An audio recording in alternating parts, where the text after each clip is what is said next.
말씀 가운데 히브리서 29번째 여행입니다. 가지 말고 견디라 라는 제목으로 말씀을 나누겠습니다. 우리가 이 히브리서 12장 초반부를 통하여서 우리가 하나님과 화평을 누리기 위해서는 먼저 거룩함을 이루어내야 된다고 말씀드렸습니다.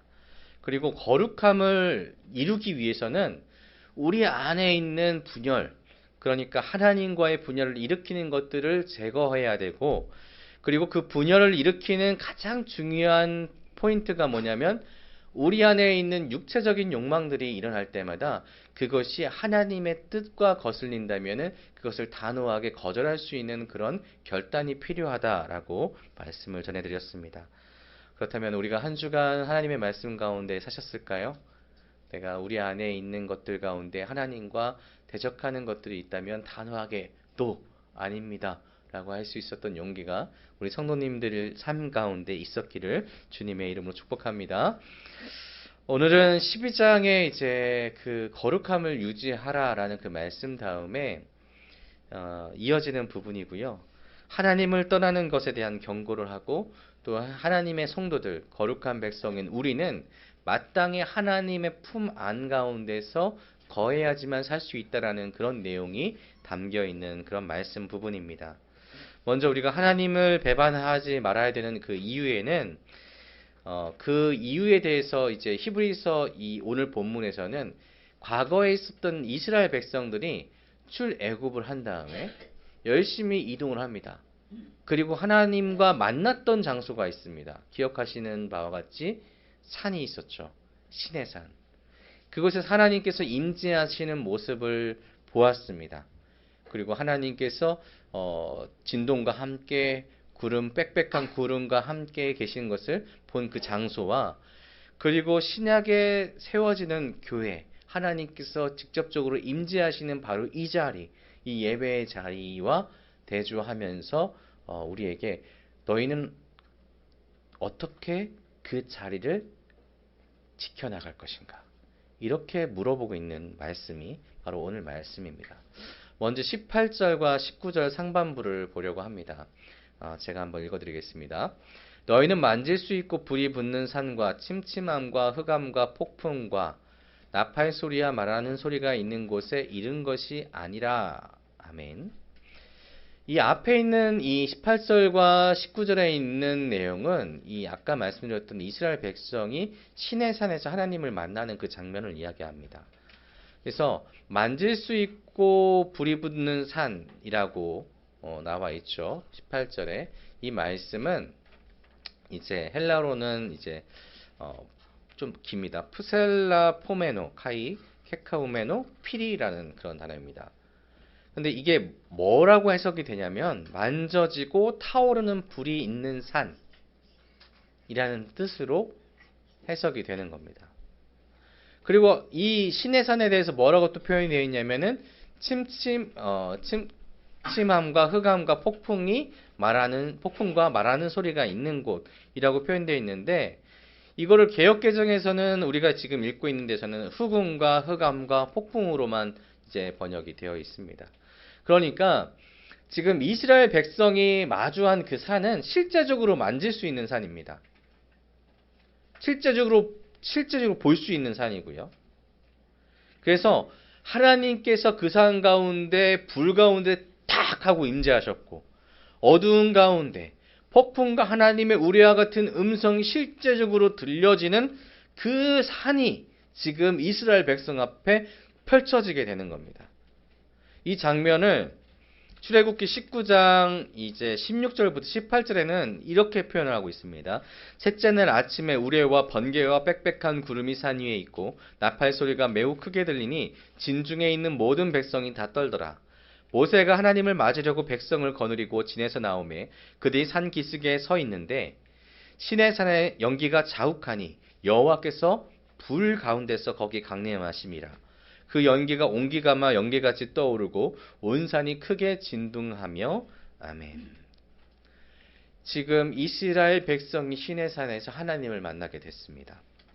이 장소는 하나님께서 임재하신 이 장소는 이스라엘 백성이 가까이 갈 수가 없었습니다. 왜냐하면 두려웠기 때문이에요.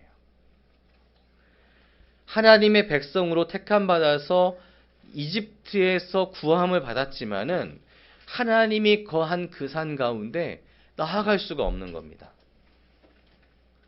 하나님께서 거한 그 거룩한 자리에 나갈 수가 없습니다. 왜냐하면 내가 죄인이라는 것을 분명하게 깨닫게 되니까 하나님께 나아가면 정녕 내가 죽으리라라는 그 두려움이 가득했다는 것입니다.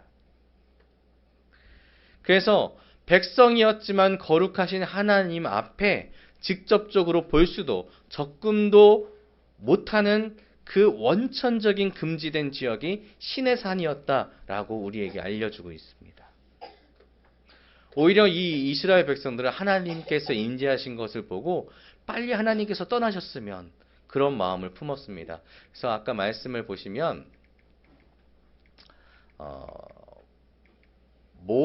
모세가 이 산에 만났는데, 자, 백성들이 다 떨었고 모세가 하나님을 맞으려고 백성 거느리고 진에서 나오며 그들의 산깃에 서 있는데 신의 산에서 연기가 자욱하니 불가운 강림하심이라 진동하였습니다. 그 다음에 너무나 무서워서 이제 본문 이 19절부터 21절의 말씀을 보면은 모세까지도 두려움에 떱니다.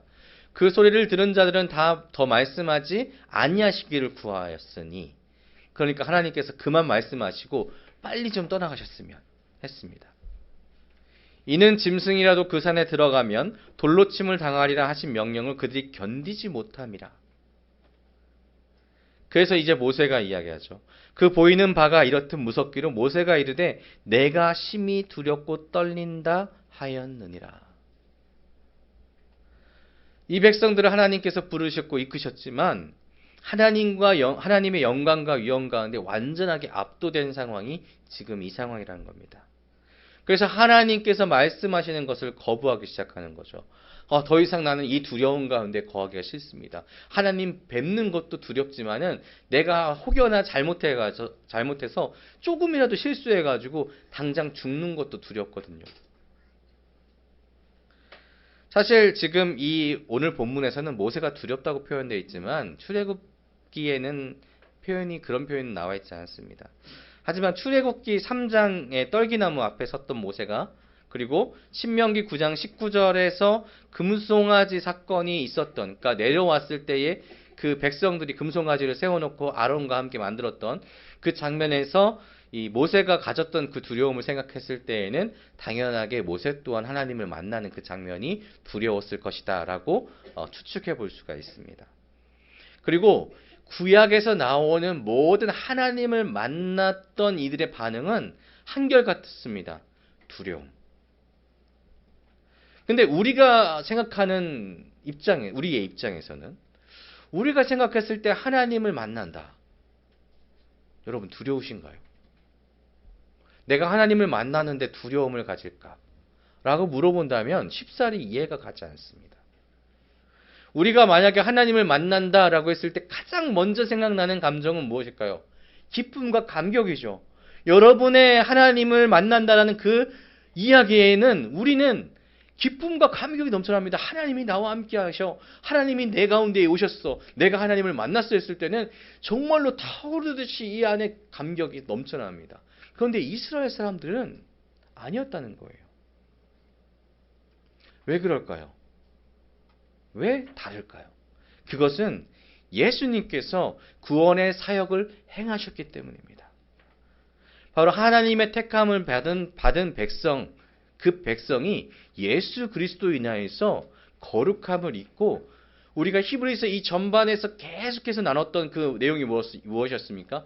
예수 그리스도를 통하여서 너희가 담대하게 하나님으로 나갈 수 있는 길이 열렸다.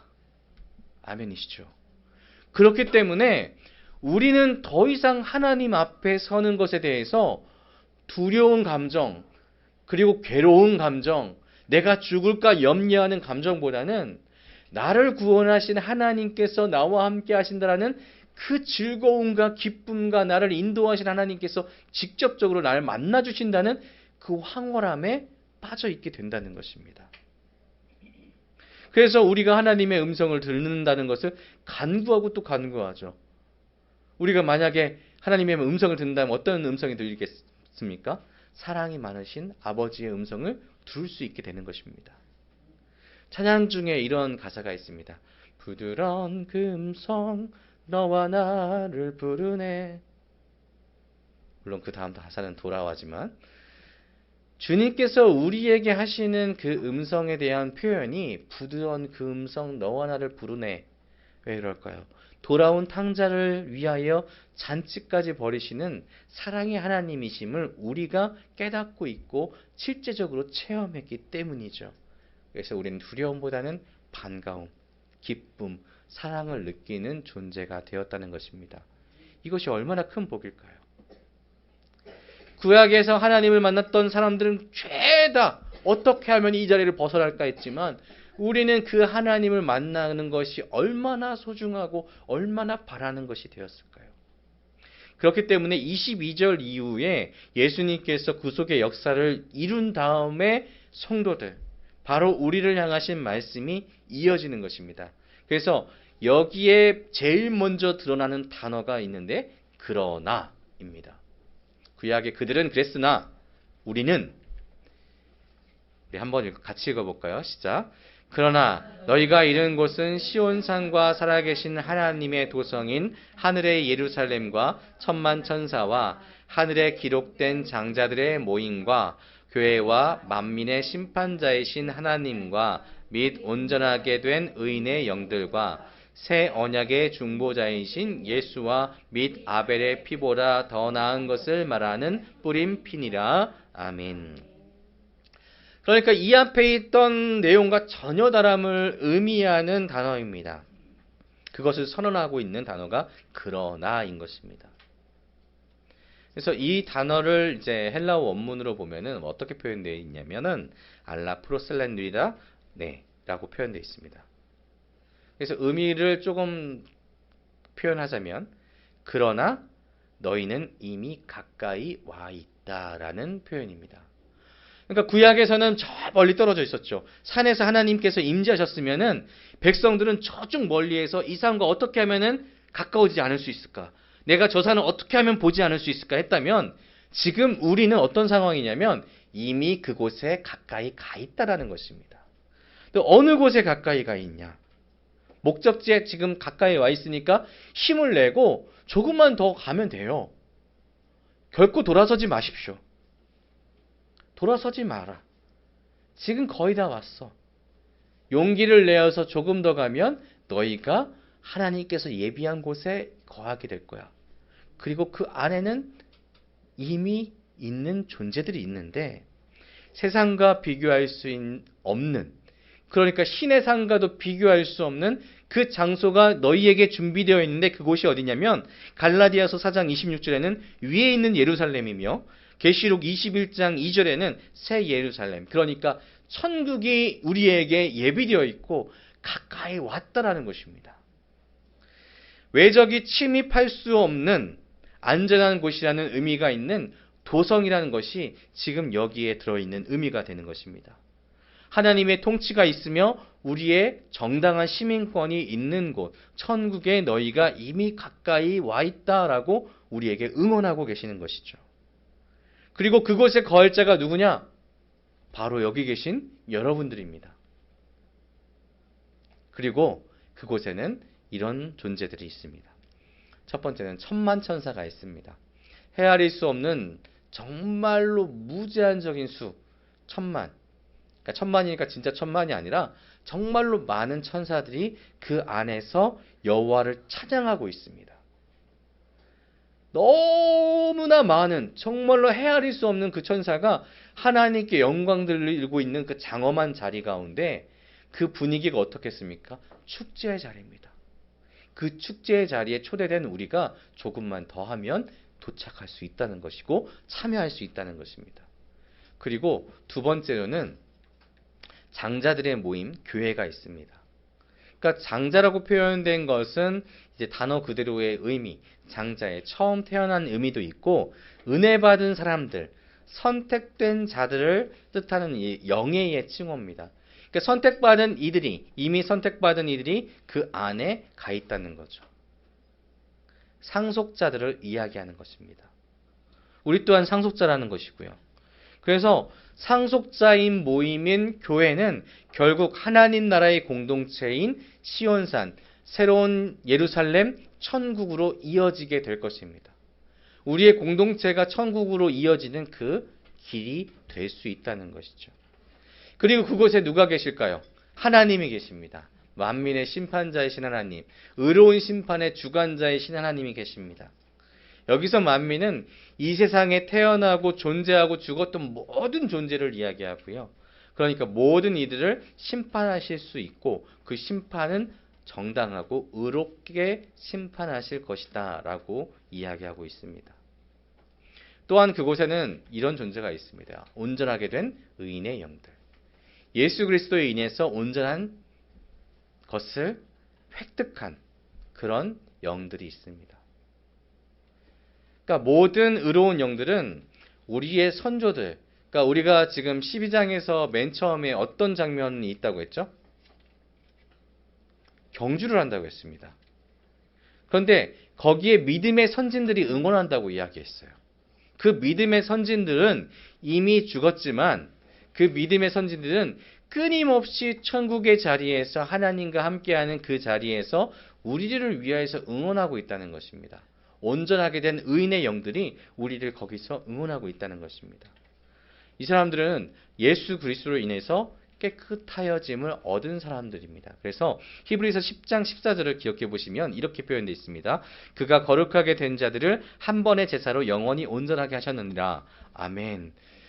이 온전함을 얻은 이들이 지금 준비하고 있습니다. 우리 어서 와, 빨리 와, 여기를 와 하고 있습니다. 마지막으로 예수 그리스도께서 계십니다. 이 예수님은 새로운 언약의 중보자이신데 시내산에서 이스라엘 백성이 하나님께서 오신 것을 보고 두려워했다면 그 두려움을 제거해 주시고 하나님과의 새로운 관계를 맺게 해주셨습니다. 어떻게 했을까요? 예수 그리스도의 거룩한 보혈로. 그래서 예수님께서 십자가에서 그 보혈을 다 흘리신 뒤에 그 생명이 끊어지는 순간 장막의 휘장이 갈라졌습니다. 그리고 우리는 하나님으로 나아갈 수 있는 길이 있음을 발견하게 된 것입니다. 그리고 하나님께서는 우리에게 그 길로 오기를 초대하고 계시는 것이죠. 그래서 우리 예수 그리스도의 또 다른 이름은 화평케 하시는 이십니다. 누구와요? 하나님과 우리를 화평케 하는. 그전에는 계속해서 갈라져 있고 무섭고 두렵고 떨리는 존재였다면 이제는 내가 가까이 가더라도 나를 안아주시고 포근하게 감싸주시는 이라는 것을 우리가 인식하게 해주셨다는 것입니다. 이러한 곳에 거할 이들이 누구입니까? 누구십니까? 그쵸, 우리들입니다. 여기 있는 어린아이들로부터 우리 어른들까지 모두가 하나님으로부터 부름받은 하나님의 백성이라면 당연하게 우리는 하나님의 나라에 거할 수 있는 시민권을 가진, 그리고 하나님과 함께 즐거움의 축제를 누릴 수 있는, 우리의 선조된 완전한 의인들과 함께 기쁨을 누릴 수 있는, 참된 희락을 누릴 수 있는 그런 존재가 우리라는 것입니다. 예수 그리스도로 인해서 거룩함을 입으시지 않으셨습니까? 주의 복음을 믿음으로 인하여서 우리는 하나님에 대해서 더욱더 알게 되지 않으셨습니까? 주의 복음, 예수 그리스도의 십자가, 그분께서 이끌어내신 천국, 우리는 그것을 믿고 있지 않습니까? 그리고 예수님으로 인해서 의롭다 칭해진 바로 우리가 바로 이곳에 갈 수 있는 존재라는 것입니다. 그런데 이런 우리가 자꾸만 하나님의 나라를 잊으려고 합니다. 이런 우리가 자꾸만 예수님의 보혈의 은혜를 무시하려고 합니다. 이것은 분명한 사실이죠.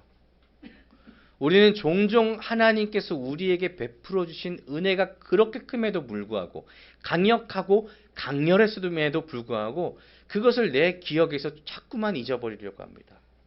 왜냐하면 우리가 지금 시야로, 우리의 시야로, 우리의 감각으로 느끼고 있는 이 세상은 지금 보이지 않는 하나님보다 지금 내가 느끼고 있는 이 감각을 우선시하라고 얘기하고 있기 때문입니다.